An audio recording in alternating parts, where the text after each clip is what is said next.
Here in Texas, we go through all kinds of emergencies. We go through all kinds of disasters, everything from tornadoes to hurricanes to snowstorms, ice storms, wildland fires, a variety of things that can impact us as citizens of the state of Texas.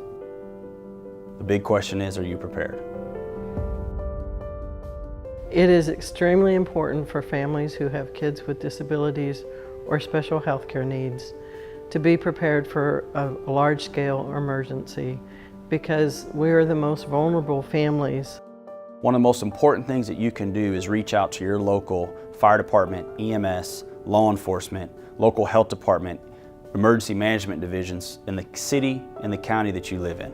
And the reason that's important is because they can identify where you live, what your needs are prior to an event happening. We've always believed it was very important that you become familiar with the people that are the first responders, because they're liable to interact with your children at some point.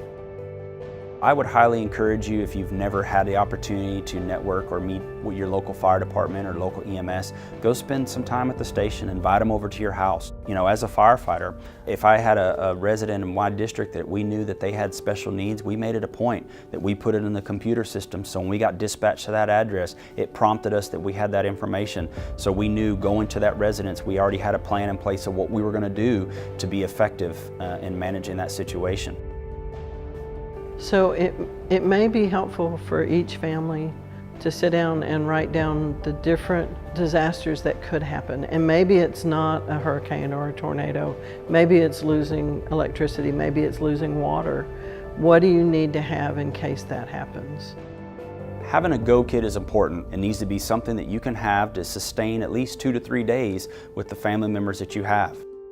When you hear the word go kit, people think of some type of bag or some type of kit that's ready to go, and I want to make it simple for you. The easiest thing to do is to use a bucket. You know, buckets are multi-purpose. So an easy rule of thumb is for every 2 people you're going to need a bucket, and you need to have all the supplies in that bucket to sustain a minimum of 3 days. Those items are going to include food, they're going to include daily amenities, they're going to include life safety devices, fire, light, tools, those types of things that will allow you to sustain for that 3-day period.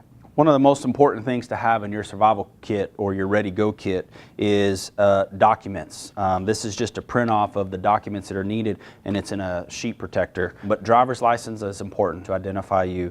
A passport, if you have a passport, social security card, contact numbers and addresses. Right now we have everything programmed on our phone, but when we can't access our phones, we need to know how to get in touch with family members. Your medical information, your family members' medical information, your medical insurance, vehicle insurance, homeowners insurance, those are all great to have as well.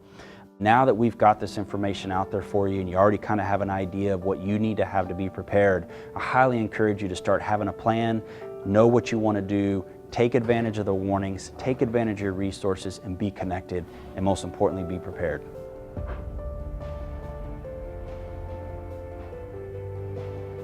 Our families need more than just extra cans of food and extra bottles of water. We need the numbers to our doctors, the prescriptions that we need, all of that you need to have with you.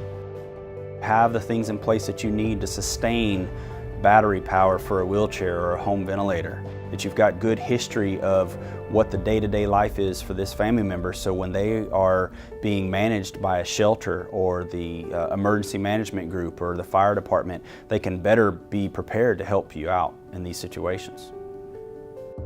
Start being proactive. Start finding out information that you can have in your home that will help us help you. It's really good to have this in place already and have your to-go kit ready and know that you'll have what you need and you know who to contact for the rest.